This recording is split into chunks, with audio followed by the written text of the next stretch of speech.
I'm no good at taking good advice, and I'm self-careless, so don't tell me twice that lately I've been so stuck in my head that I forget just about everything my therapist said. Maybe I'm self-helpless, maybe I'm self-helpless. Maybe I'm self-helpless. Maybe we are all self-helpless. Hey everyone, welcome to Self-Helpless. I'm Delanie Fischer, and before we get into today's episode, just a quick announcement if you've missed it. We have kicked off the summertime with a new series that we're calling Subscriber Stories, where people who tune into Self-Helpless are writing in with something they'd love to share on the podcast, and then we're having them on as guests over the course of the summer. It has been incredible being able to chat with you guys like this. Some episodes have released already, some are coming up. And people are sharing stories about everything from living RV life for 5 years and all kinds of tips around that to someone sharing their experience with complex grief and healing from a lot of loss that happened all at once for them, to an episode coming up with someone waking up in the hospital with amnesia, to today's episode with Jared, and so many more. I mean, people are sharing so openly and being so vulnerable for the sake of helping all of you tuning in. And it's just been such a cool experience. There's been tears, laughs, talks about putting crystals in your bra. I mean, everything under the sun. So anyway, if you or someone you know would like to be considered as a guest, just go back a handful of episodes and tune into the instructions for how to submit. The mini episode is called something like "Want to be a guest on Self-Helpless." And by the way, you don't need to be famous. You don't need a massive social media following. You don't need to have written a book. You don't need to be like a specialist or expert in the mental health or medical field, just a willingness to share. And everyone has something valuable to offer. So please don't sell yourself short and go tune in to that mini episode for all the details. Okay, so today I'm chatting with Jared Champion, who is amidst a really cool project where he's teamed up with a nonprofit to make this documentary celebrating the 50th anniversary of the Colorado Trail. But the catch is he will do this really long hike using only hiking gear that was available to us 50 years ago. How freaking cool and clever is that? And we're catching him in the middle of this process, which is rare for a podcast episode. Usually you don't get to hear about something until it's all done and finished and available to go look at. And then people go on podcasts to promote the finished product. And I just love that Jared is giving us a peek into where he's at right now. And it's just really awesome and honest. And I think it's going to inspire a lot of people to go out and make the thing that they've maybe been thinking about for a while. However, this episode is about so much more than this project that Jared is working on. A recurring theme about Jared's story is really that it's not too late. It's not too late to start a passion project. It's not too late to fall in love and get married. It's not too late to have kids, to pivot from a decades-long career to something different, to move to a different state, habit change, and self-discovery, all of which he did, by the way, in a few short years. I know that a lot of you tuning in can speak very negatively about yourself because of whatever age you're at. We get a lot of emails where you've shared with us that you're trying to break patterns of negative self-talk, and age is definitely one of them. And if you're finding yourself stuck in that particular negative self-talk, then you will especially get a lot out of this episode. So Jared is sharing about all these changes that he's experienced in his 40s. In the last few years, he went from living on his own to married with 2 kids. By the way, you're really going to enjoy the love story about him and his wife, Patty. Just a great reminder how quickly things can happen and change, especially when you're focused on things that you enjoy doing. He also went from being a college professor for decades, and towards the end, he was pretty unhappy doing that work, to now working flexible shift type jobs, throwing himself into his passion project and taking care of his kids. He also moved to a different state. I mean, he's prepping for this major hike he's about to go on. He also got an ADHD diagnosis that changed his life. And he shares the very first thing he did differently out of his usual routine that set him off on this whole new trajectory for his life. He basically decided to make one simple thing, and now his life looks totally different. And by the way, the thing that he made is not the documentary, it's something different. And I think people get really in their head with what steps to take and where they're going and how to make huge shifts in their life for different results. But usually it's just allowing yourself to do one little thing differently that sounds fun or interesting to you, and then to let the rest unfold organically, and just allow each step to reveal itself one at a time. And you don't have to know all the answers up front or know all the steps or even what direction you're heading in. It doesn't have to be so overwhelming. It's just doing one little thing. So wherever you're at right now, whatever mean shit you may have been saying to yourself recently, what if you just humor us and flip that around and ask yourself, what if I'm not stuck? What if today is actually the start of something brand new and it's actually the beginning of the next chapter of my life? And there's a lot to look forward to. So here is my chat with Jared. Why don't we just kind of start with a snapshot of what you're working on, how this came to fruition, why this, why now, anything that you want to share? Sure, sure. So I'm working on a project. The short of it is that it's called 50/50 on the Colorado Trail. And the Colorado Trail is this beautiful 500-mile footpath that goes from Denver to Durango. So basically across the state of Mm. Colorado.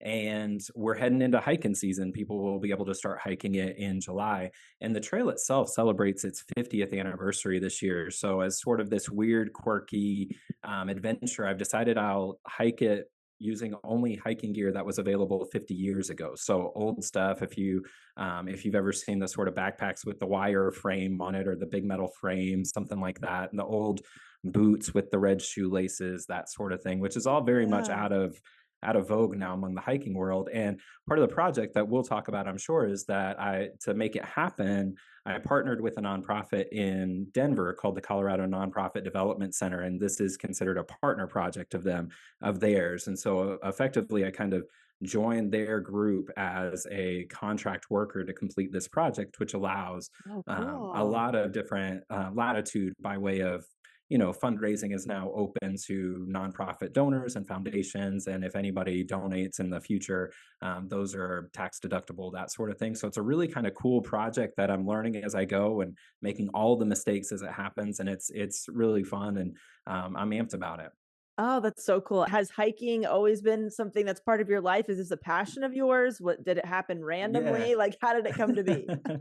Yeah, it started years ago. I was in grad school. I was a college professor for some time, so I spent most of my adult life in graduate school, and I traveled the country in the summer times on motorcycles. So I started just hopping on my motorcycle in May, and I'd ride until the end of July, early August, and then go back to school. So I managed to see all these beautiful national parks. I rode to Alaska at one point, and every time I went on these trips, I decided I would get to these parks, and you have to stay near your motorcycle. You can't leave your helmet or somebody will take it. Those sort of things are always a concern. So I knew I wanted to get deeper. So after 2 or 3 years of the motorcycle trips, I started getting camping gear and backpacking stuff and taking off on these sort of shorter 3 4 day trips. And then eventually I started hiking the Colorado Trail in what they call lashes.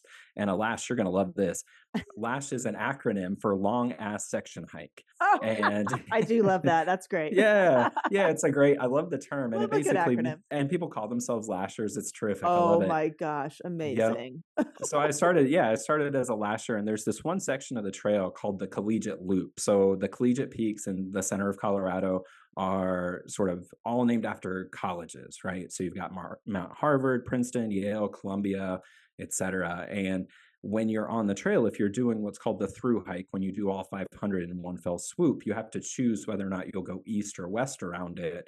But I decided I would just do the loop part, the center part.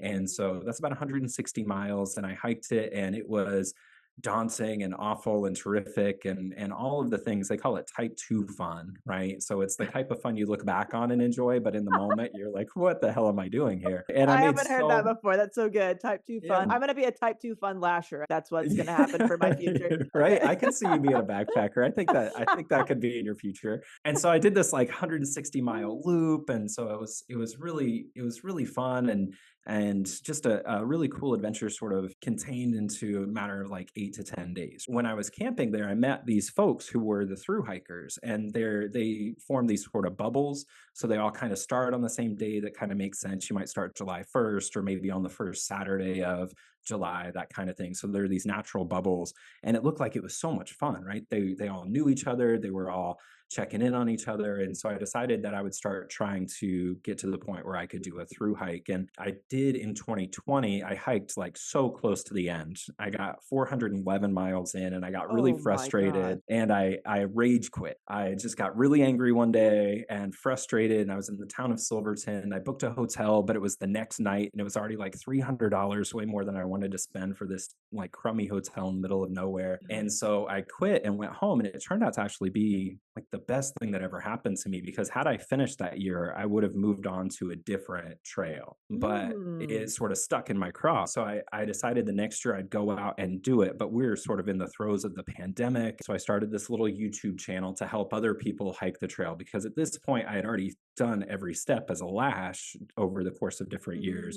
So I Mm. knew the trail inside and out, but I'd never done it all in one season. Right. And unbeknownst to me, there's this woman in Denver who is planning to through hike the trail on her own. And she's making her own videos that are terrific. And we start talking through social media about this. And she picks me up from the airport. We had talked via Instagram for maybe a month, I guess. And then within 10 days of leaving Denver, we decided we would get married. And so, Oh my gosh. yeah, it was really fast. It was really fast. I had this other Oh. person in my life who saw me from this different angle than I was used to, because I was 40 at the time we got married. I was living in a house by myself with my two great big dogs. Yeah. And then I get married. And what ended up happening, and the part that's pertinent to this discussion, I learned mostly through her observation that I have ADHD that is profound. I mean, just the super severe, to the point that when I had the full evaluation done, I went in, you do 2 days, one on medicine, one not. And I went in for the final review the third day, and I thought, man, I crushed it. They are going to tell me you are so lazy. You just need to get back to work. And the woman was showing me on my chart. She said, here's your working memory. And the chart had like 60 to 100, and she had to go to the other side of the page. It wasn't even on the chart. It was like the 20th percentile. And then she showed sort of cognitive ability was up in the like 2, 3 percentile. So it's sort of like having a race car engine in the garage. Like you can fire it up, you can run it, but it's not going anywhere. So it turned out that this was sort of a big part of this whole thing, that I was really interested in the trail. So I dive deep, which is a common trait for folks with ADHD, but also remember, I Yeah. rage quit on the trail. So being Right. frustrated, impulsive, making these big decisions really quickly, those are all major features of what it's like to have a brain like mine. So in this, some of the more positive stuff, I mean, that was still positive. It was a lot of growth, but it was often hard to see. Right. The evaluation used the word tantrum more times than I would have liked. And like one time would have been too many for me. And so that one showed up, and so there was tantrum showed up, and sort of lots of things that were started to make sense looking back on my prior life. And I had known I had something. So I had been sort of self treating for ADHD, or going to doctors and getting Adderall or whatever, and it was working, but I didn't know the sort of extent of it. And so through this process of sort of learning about myself, my partner Patty was really encouraging. She was, like, you need to find something you love that'll drive you, because I had been a college professor for years. And the thing about ADHD that's super frustrating is that when you care about something, you dive so aggressively deeply into it that Yeah. it doesn't look like ADHD, right? It doesn't at all. It looks like somebody has this, they call it hyper focus. And Right. so none of it made sense. At that point, I had a PhD from a great institution. Normally people with ADHD really struggle academically, but I cared about academics. I found it interesting. So I sort of flew under the radar. And Yeah. my job as a professor, I remember there was this point where I had been teaching writing, composition, not creative writing. And I got to this point where I thought, I know how to do this. I know how to do this very effectively. I know the things that I'm looking for. I know the patterns. If you came to me and said, I'm working on this paper and I'm struggling with X, I would know exactly what to tell you to do to figure out how to resolve it. And that felt great, to have this expertise that I spent 20 years developing.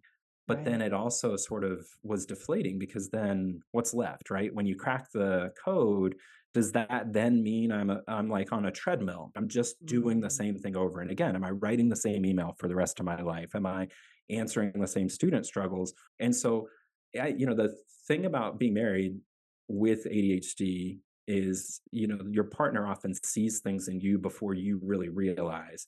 And she knew I was unhappy long before I knew I was unhappy. And I think, you and I had talked 5 years Mm, ago doing some yeah. work on a project I was working on then. And sort of the conversations are similar. And so we had worked on some things. And that's how this really came to be, that doing stuff on the Colorado Trail or working with people in that community was something that really did drive me. It was fascinating enough that the things that are frustrating are just part of the thing, like losing files on my computer or, trying to figure out how to edit something in a way that I've not done before. Those are all very frustrating typically. And if I didn't care about the thing, I'd smash a laptop. I mean, I don't think I Yeah. literally think I could smash a laptop if it was something I didn't care about. So yeah, it's a while, it's a train ride. So basically, you're saying by not finishing the trail, it led you to meeting the person that you married, completely changed your life. Basically, what you may have perceived as a failure to begin with became one of the biggest blessings of your life, right? Like set you on this Right. whole new trajectory.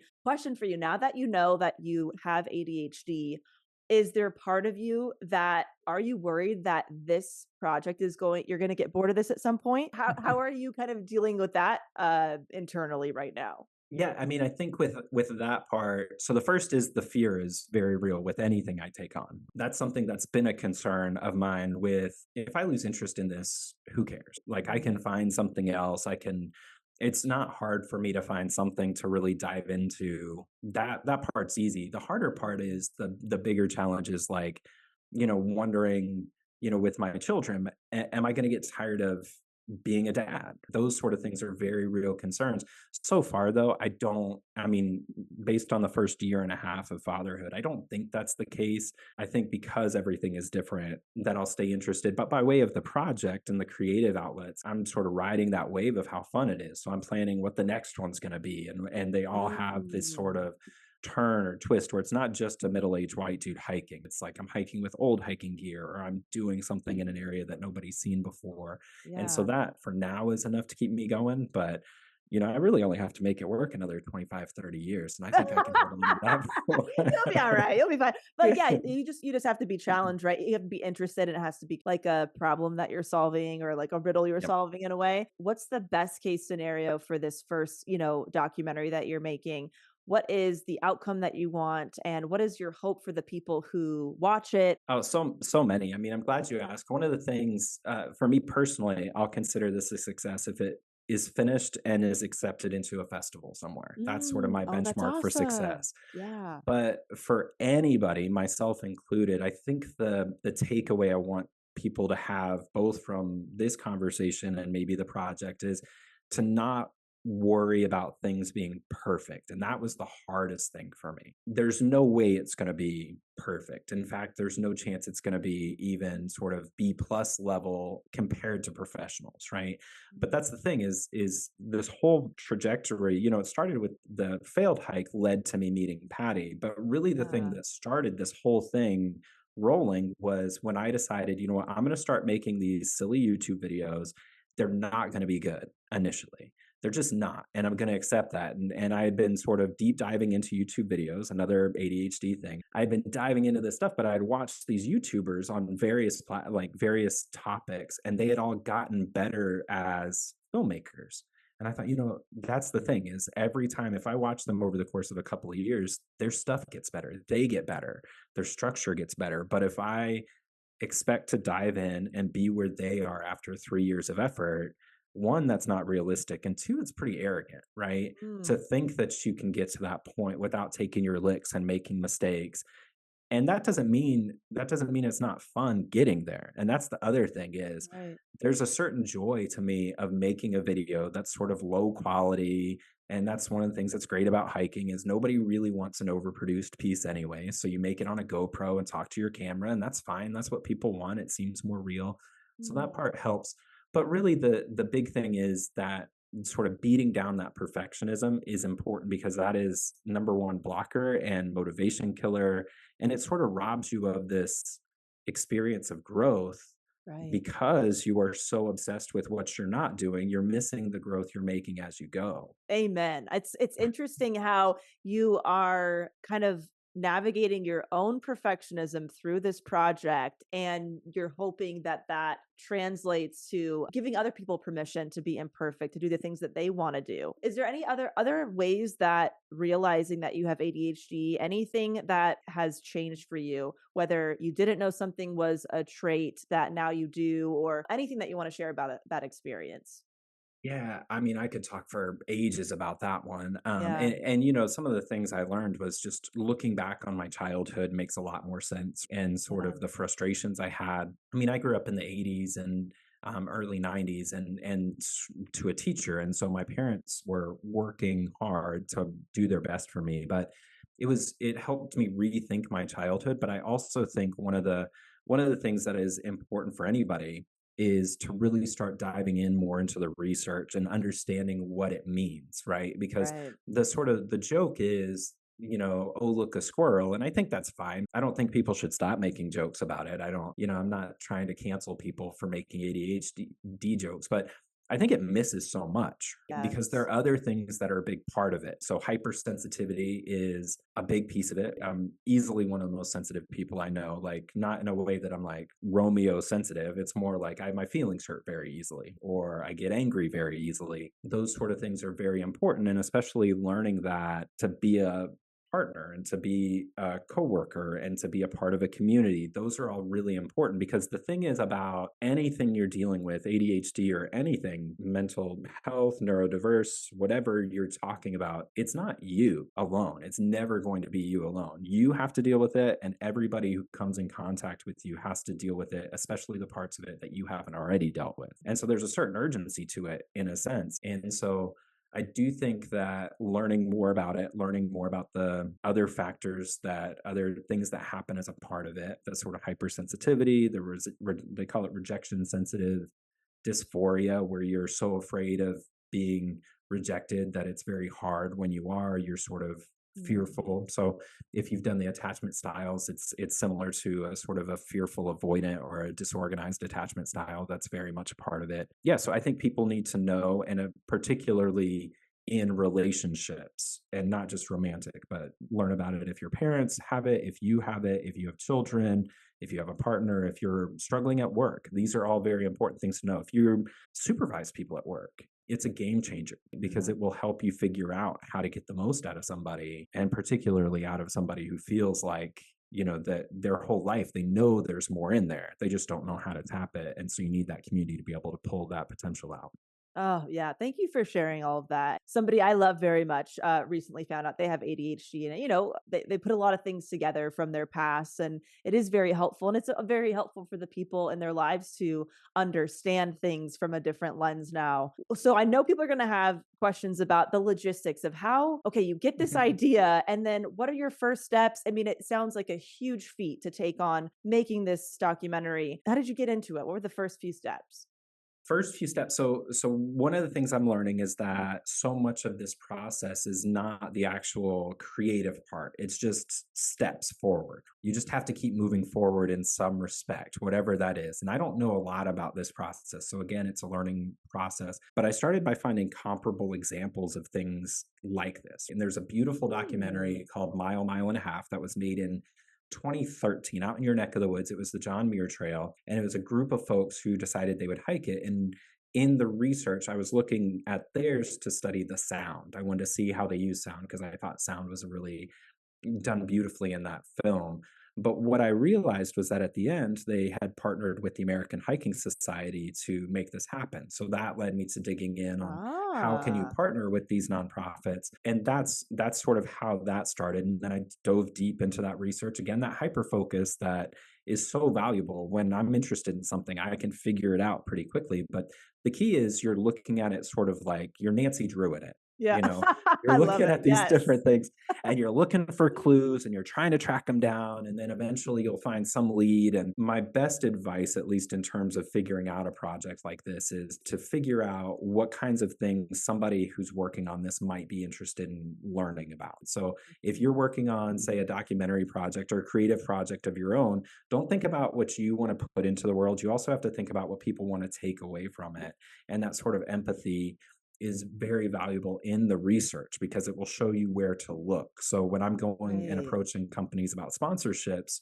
my sort of intuitive move is to get them sold on the project, right? I'm going to hike. It's going to be great. It's going to be fun. And Mm. it will be, but to them, that doesn't matter as much as what do they need from it? Do they want exposure? Some companies do. Do they want just raw materials? Do they want to just have their name tied to a nonprofit? And so that really helps out in that whole process is to really think and get outside of yourself, which again is important for anybody because if you start navel gazing too much in any respect, it's going to be a tough go. But by way of the success of this project, if it gets off fully off the ground in the way that I want it to, it will be because I'm thinking of others and not necessarily sort of just excited about my own thing.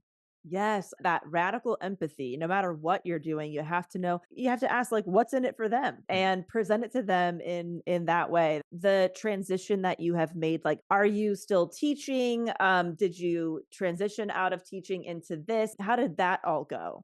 Yeah, it was terrifying. It was really Yeah. scary. So when Patty and I had decided we would get married, she was living in Denver and I was in Atlanta, and I was Okay. working where I could commute. And so I only really need to be in Atlanta a day a week. And so the plan was to live in Atlanta or live in Denver and I would commute. And then she got scouted for a job here in Chicago. So I was commuting from Chicago to Atlanta, but I wasn't super happy about my job and we had little ones. So we had our first little dude arrived in October of 2022, a boy named August, and he's terrific. And I was already, when you're around a baby, like a young baby, 2 days away, everything changes, Right. right? The growth is so rapid. So I already felt like I was away too much. And so fortunately, Patty was really supportive of me figuring out some different job changes. So I tried a job as a grant writer and here in town, and that was not really up my alley. And so really what ended up happening is I took a couple of part-time jobs and I'm diving in fully in this one. But it's terrifying. I mean, it's very Yeah. scary because when you leave as a college professor, you don't really come back. They're so hard to get those jobs. So Wow. I think there were something like 150 applicants when I had the job I left, right, for one role, and they're Wow. all qualified. And so leaving was so scary. But and so I want to make sure that's also clear that take everything with a grain of salt because this is a whole different game if I don't meet a supportive partner who is Right. doing well professionally, Right. who's excited about the project too. It's a whole different world. So I'm very fortunate in that regard. But the Yeah. transition was basically the school year came to an end, and I decided that was it, and I didn't want to commute anymore, and I would rather, bag groceries at a Trader Joe's if that meant not grading papers or getting emails. And Right. yeah, Have you struggled with this kind of shift in your identity in a way? Although like you have so many years that you were a professor, anything around that you want to share? 100%, 100%. That is so very hard because my whole identity was really tied up in it. I spent a Yeah. decade and a house worth of student loans to become a professor and was very lucky to even have that role. And my entire social community they were academics and I'd go play trivia night and we'd always win because we'd have 8 PhDs at the table. And then suddenly not. I'm Yeah. not an academic and I'm not having these conversations about ideas with folks anymore. And so that very much is hard because I don't always know who I am. But the truth is, I knew that the person I was miserable. And Mhm. so that's a really tough one because I think it's hard even if you're miserable, at least for me, it was hard to make a jump into something that could work out well because I had been let down by so many things that I sort of I became a professor because I thought I was making the right moves, right? They were all smart moves. I was going to good schools, I was working hard, I was publishing articles, I was doing Yeah. the things I thought I was supposed to. And then at the end, it still wasn't enough to sort of get me there to be amped about life. Now Right. it's grading papers. It was handling plagiarism cases. It was those sort of things that nobody's passionate about that. And Right. so the new identity, I don't know what that will be. And I do think that it is important for people at any point making a transition to recognize that you will feel untethered. I feel like I'm sort of floating out in space sometimes where when you have an identity, it determines so much of your life that you then don't have to worry about. You don't have to figure out when you have to be at work or what's due or what the rhythm of the year is going to be. But when you're on your own or without that identity, it's very hard. So I think that's a really meaningful question, and I don't have an answer for that one. I just know it's scary, Yeah. but it's not as scary as being miserable. Oh, that I mean, that resonates with me so much. I feel like I've had so many identity shifts. And would you be able to share like what kind of jobs you're picking up right now, how you're making this work? A lot of it is I'm taking care of our new little one, right? And so that's one of Yes. the ways that sort of when we're thinking about the net, one of the ways that we equal zero when I'm not bringing in the same income I was as a grant writer, which was not big Right. anyway, is I keep our littlest one 3 days a week. And that is so great, by the way, to Yeah. just have that one-on-one time with him. Because I had it with August when I was a professor, because I would be home 5 days a week and set my own Mm. schedule. So now with Arthur, I get this time to spend with him that is it's just the best. Just to make sure that I wasn't complete dead weight financially, I got a job stacking pallets in an Amazon warehouse. Oh, And okay. I go to Yeah. work and I work hard and it's terrific. I mean, at least right now it is, and it's flexible. But if this is the thing that opens up time for me to do fundraising and to spend time with my kid and to have these creative pursuits, I think that is easily worth it. And it helps Mhm. again. I've got a partner who's able to make ends meet without me. Right. So that really helps as well. One of the things I think is important about both your transitions that I've seen and also just in general for people listening is sort of you get to decide how that story is told, at least, right? Like I can go into Yes. the Amazon warehouse and be like, what am I doing here? I've got a PhD and I'm somehow I made these choices where now I'm stacking pallets in a Amazon warehouse. Or Yeah. I can say, I'm doing this thing, which is great because it's exercise, it brings in a little bit of money, and it also opens up lots of time to be creative and be a dad. That narrative that we tell ourselves is particularly important. And especially at those Mhm. times that are very difficult, because I think, at least for folks with ADHD, we're very used to using self-abuse as a motivator. Like, you will Yeah. do this or else you're a piece of shit, right? You will do this or Mhm. else you're lazy.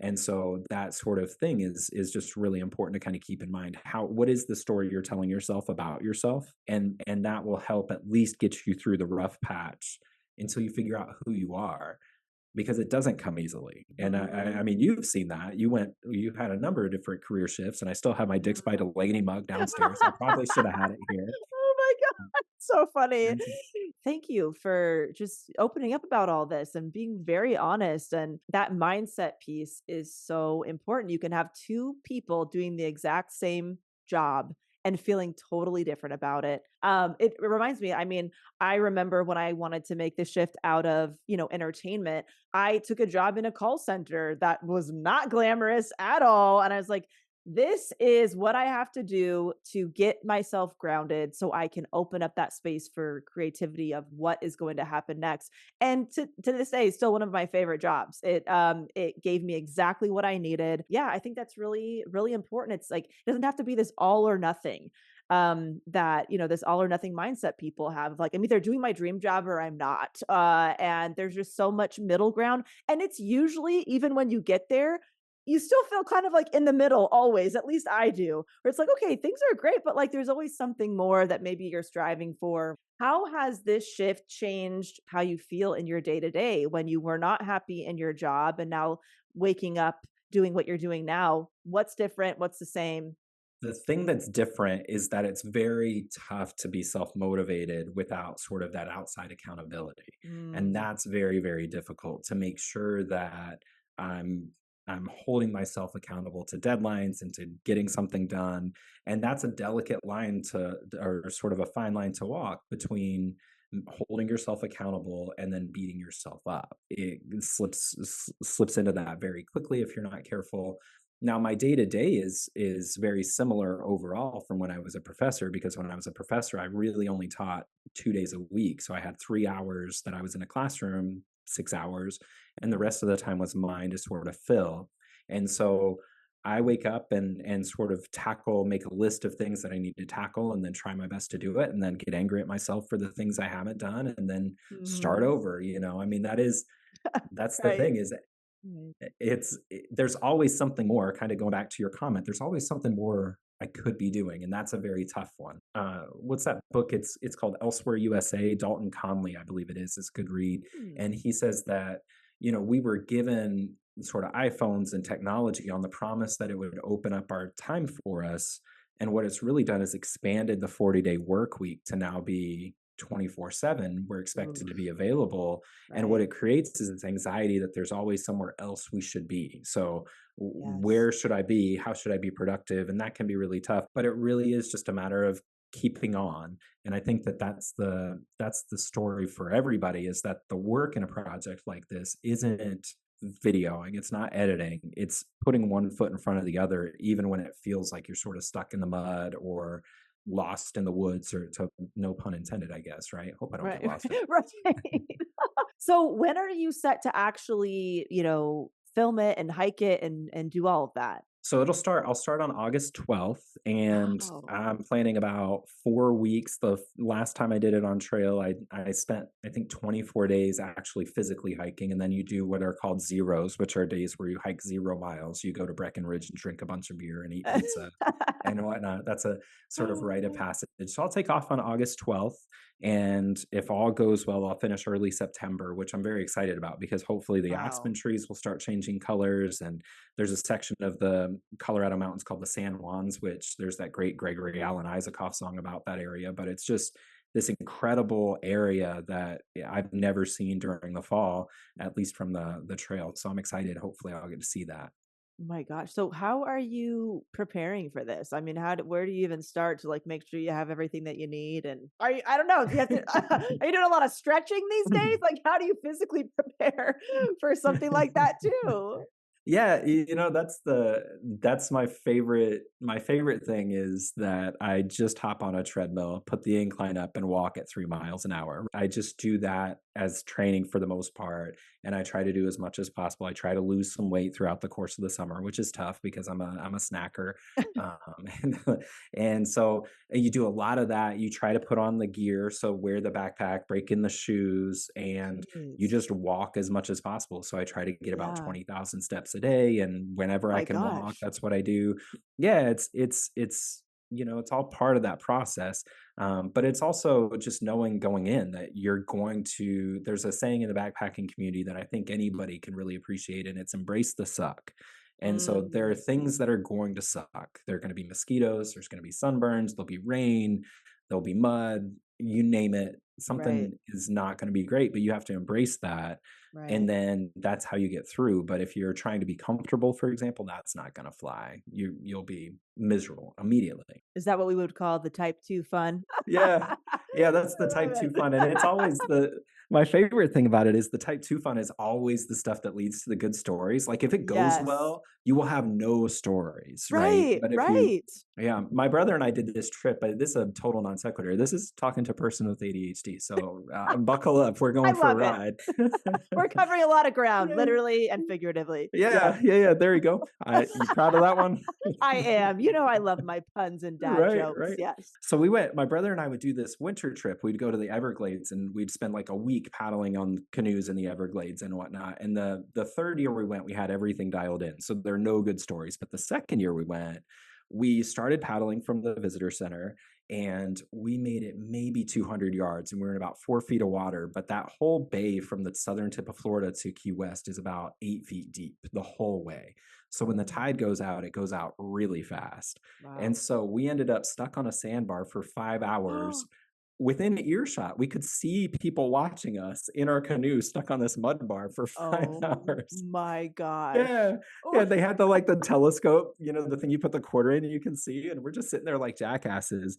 But that's the idea is like you're gonna make mistakes, you're gonna have these sort of misadventures, but they're figure outable. You can find a way through any of these. So you develop the sense of problem solving ability that's really helpful because I think a lot of times when we're talking about preparation, folks want to have every contingency managed, and that's just not possible, right? It's just not going to Mhm. work. And so what I always tell people is, if you're trying to do something like this, and it applies elsewhere, is don't focus on solving problems, but focus on the idea that you can solve problems. You don't have Right, to right now. right. You can solve them. Whatever goes wrong, you'll figure it out. Chances are very low you're going to die in the woods as long as you follow basic precautions. And the rest of it is just part of the adventure. It's that type 2 fun. It's embracing the suck. It's blisters and sunburns and smelling awful and eating too many snacks. It's all the best stuff and all the worst stuff all rolled up into one. Right. Thus is life. If you expect the shit to be there, when it happens, you're like, ah, yes, this is how it's supposed to go. Right. Okay, gotta dig into how like you met your partner. This is just so cool. This story, like for people who do want to find a partner and have children and all of that, it's very a hopeful story that you Yeah. have. How old were you when you met your wife? So I was 40. She was in her late 30s. So I might have been Okay. 39. It was either 39 or 40. It was Okay. 2021. So I was just about to turn 40. Did you want to get married and have kids? Were you pursuing that? How did you feel about it before you two met? Yeah, I never thought it'd be possible. Wow. I knew who I was, right? Emotionally and volatile and sort of had these issues. And there's a common thing among ADHDers that's called masking, which is when you cover your sort of characteristics that are neurodiverse. So there are a lot of things that I felt very exposed when I was getting married, but this sort of I was always able to sort of put up a front for about 3 months. And so I knew that that was sort of not doable for a relationship, like a long term relationship. And so I didn't think it was in the cards. I thought it was me and Wow. my two dogs, and I loved them and they were terrific. And I was working on my best to be happy. And sort of my plan had been that I was doing this YouTube channel and I was just going to get enough money from YouTube that when my two dogs were gone, I could just live off of ramen noodles and hike for the rest of forever. And so when I met Patty, though, we were both we're both decision makers. I'm a little bit impulsive. She is an executive. She executes things. And so we had this talk the day that I landed in Denver. We sat on our porch until 4 in the morning and just put all our cards on the table. I don't know that that's wise for everybody, by the Wow. way, but we were already talking about this might be a thing.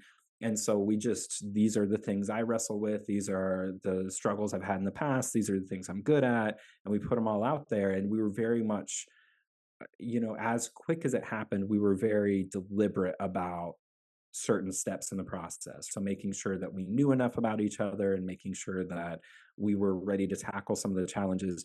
Now, personally, one of the things that I will say is that I always knew that the measure for me of a partner was whether or not when I met them, did I think that if things got really hard, would that be a person I'd want with me? My wife is gorgeous, she's beautiful, but that's not the point. That's not it. And so what ended up happening is we were hiking together.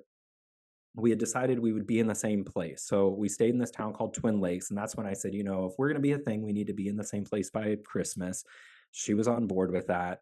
And then we started hiking the next day. And it was a 20-mile hike we had to do to meet a shuttle driver for her to go back to Denver at like 6 o'clock at night. And I had made all these tip videos about this section of the trail. And I had told this section, I said, this section is interesting because it's going to be a gentle rise that will level off. And then you'll be able to crush big miles. Well, it turns out when I hiked it, the trail went a different way and they had moved it. And Oh, so, move the trail? That's a thing yeah, that they can do?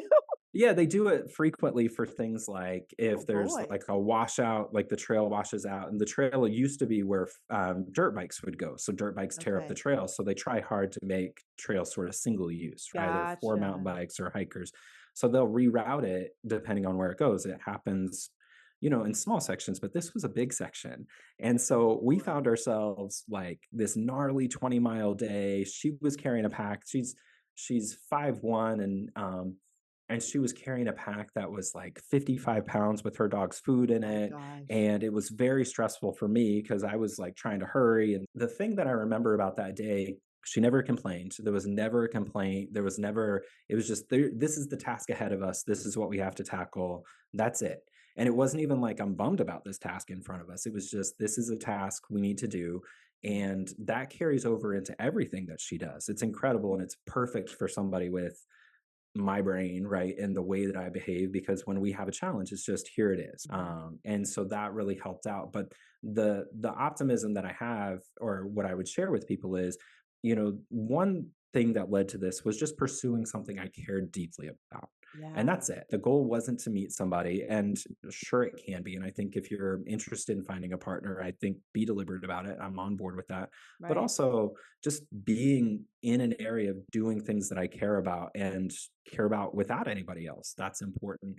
But then also, in terms of deciding on a partner, I always think, look for the way that they act when they're with other people or when they're in stressful times, right? And think about how that translates not just to you, but if you decide to have children or if you need to take care of elderly parents eventually, what does that look like? And it's been an adventure. But anyway, the part of the story, this is the fun part, by the way. There are these things called switchbacks, which is to go up a mountain like the one behind me, you can't go straight up. So they have to switch back. So they cut back and forth, and you'll see the zigzags. And we were on some switchbacks, and she yelled to me from the bottom of one. She said, does this plan to live in the same place by Christmas? Does that mean we're getting married?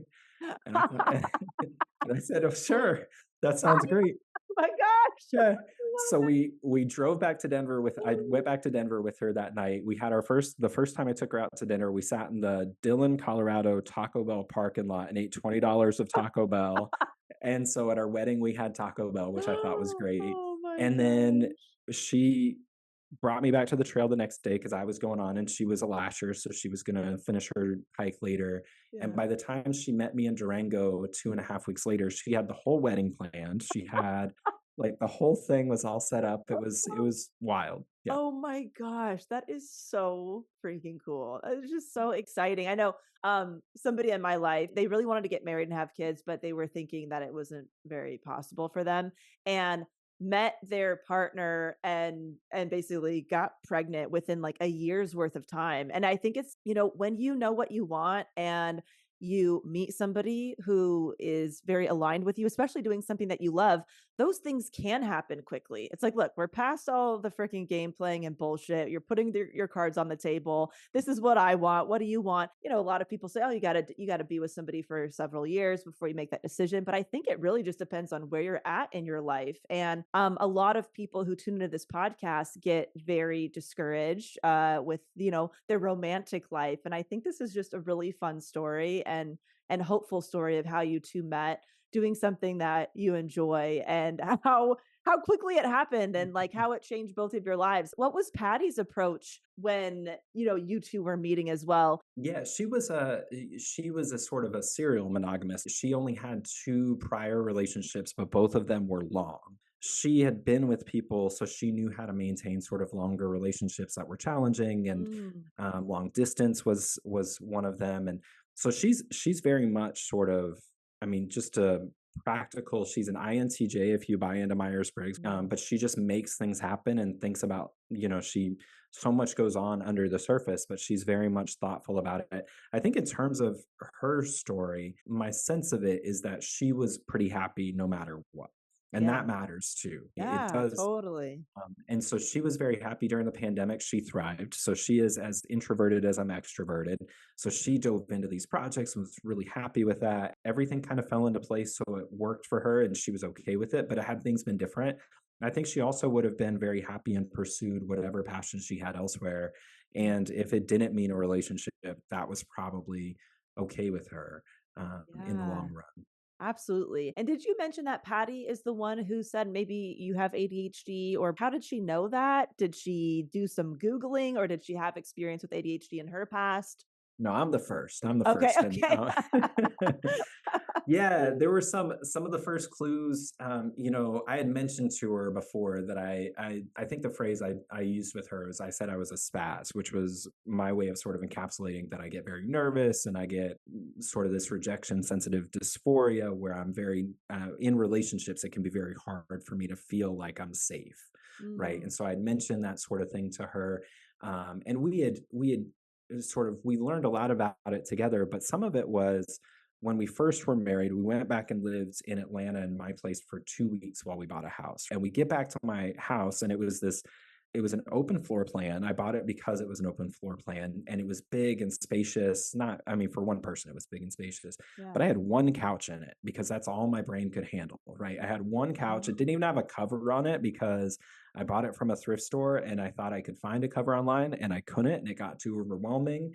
And so I had this sort of very pared down world. And so when we started integrating our lives together, there were things that showed up very quickly. And a lot of it was, if something broke routine or caught me off guard, then it was really upsetting to me. It was very hard for me to get a rhythm going. Lack of sleep was really tough, and that was really big. So when we started working on it, we did a seminar just to research it some more, and it's this woman, Melissa Orloff. So if anybody's in a relationship with somebody who has ADHD, or you have one and you're in a relationship, I believe it's Melissa Orloff does these great online sort of self-paced seminars. But when she started talking about the fights that people have when they're in a relationship with somebody with ADHD, when I tell you they could have had a microphone in our kitchen, it Yeah. was like, I mean, things like Patty is fastidious and I'm not neat, but I struggle when things are not neat, which is this sort of paradox. It's Hmm. so frustrating. But she Interesting. liked to keep like the toaster put away, right? Toaster doesn't live on the counter. But for me, that is exhausting. One, I don't know it's there. Two, it's this sort of routine, tedious task of taking it down, putting it back up. I mean, that was one of the things that was a real tip off, was this sort of frustration about what I could see and not see and how that kind of factors in.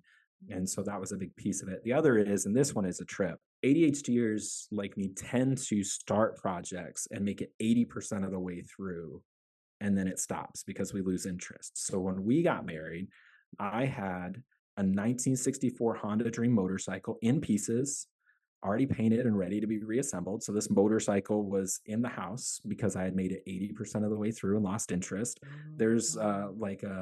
a woodworking project I did, 80% of the way finished. We had to move that all the way from Atlanta to Chicago. There was this book project you and I talked about 5 years ago, 80%, literally Wow. like to the word, 80% of the way there.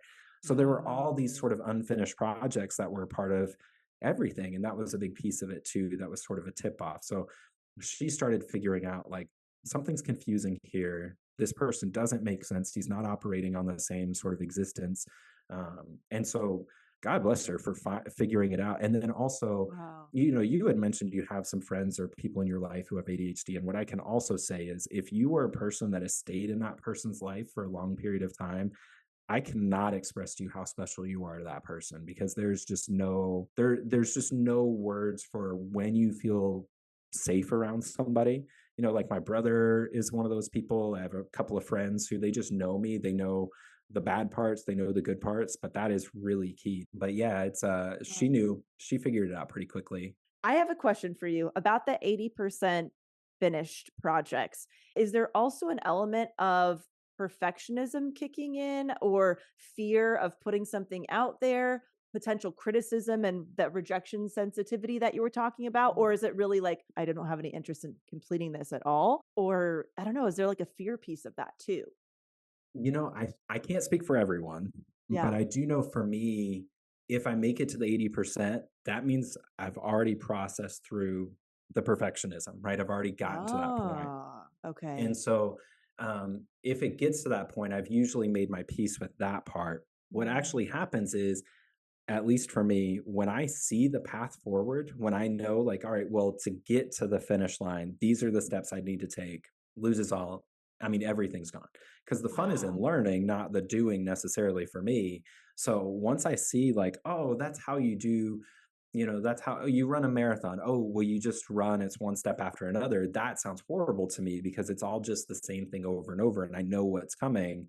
Whereas that's one of the things I love about hiking, that sure, I've hiked the trail, I've done 1,800 miles on the trail behind me, right? But every time it's different because the weather might be different. The time of day matters hugely. I've done certain sections at night, I've done certain sections in the morning, midday. They're all different. The animals you see, the sounds, the weather, it's never the same experience. So, at least in terms of the projects, it's usually just, I know what to do now. Let's go Right. find something that I don't know so I can learn and get that dopamine hit.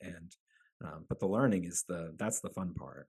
So interesting. I'd imagine that that balance of something being routine enough, but also with enough adventure or excitement or uncertainty like that. Yeah, that's going to Yeah. be a very interesting balance to find, right? Because you had mentioned like when the routine is important, right? In certain ways, like that can be overwhelming if something doesn't go to routine, but you need the excitement also. It's like we're trying to find that, what is it, the Venn Yeah. diagram between those two Isn't that things, right? awful? Yeah. Yeah.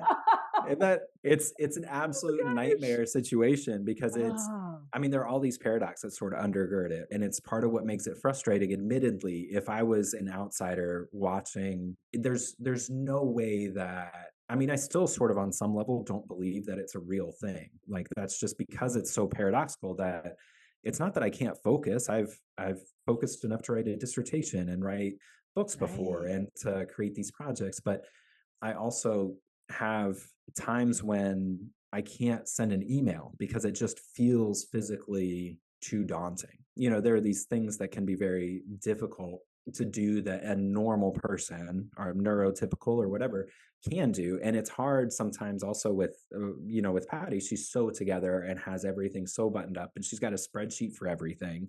Mm, And I've got a closet with all my clothes in a pile, but it makes sense to me. Right. So it's tough to see that contrast often.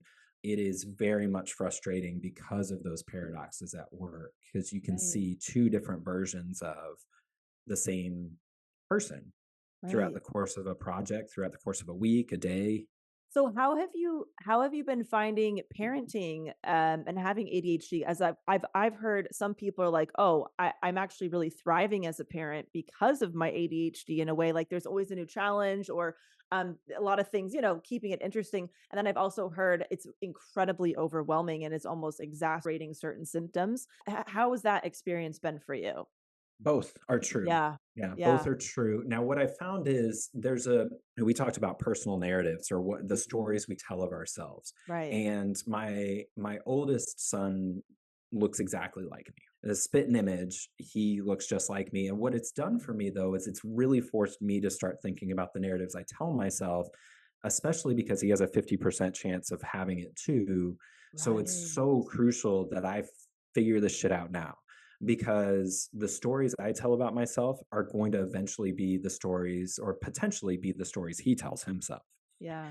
And what I can say is that, you know, it's hard because I see how great my partner is at being a mom. It's incredible. She has everything planned out to like, we're going to try this allergen on this day. And then the next week, we're going to try a different allergen, or this is when we're going to start working on colors or shapes or whatever. And it's incredible to watch.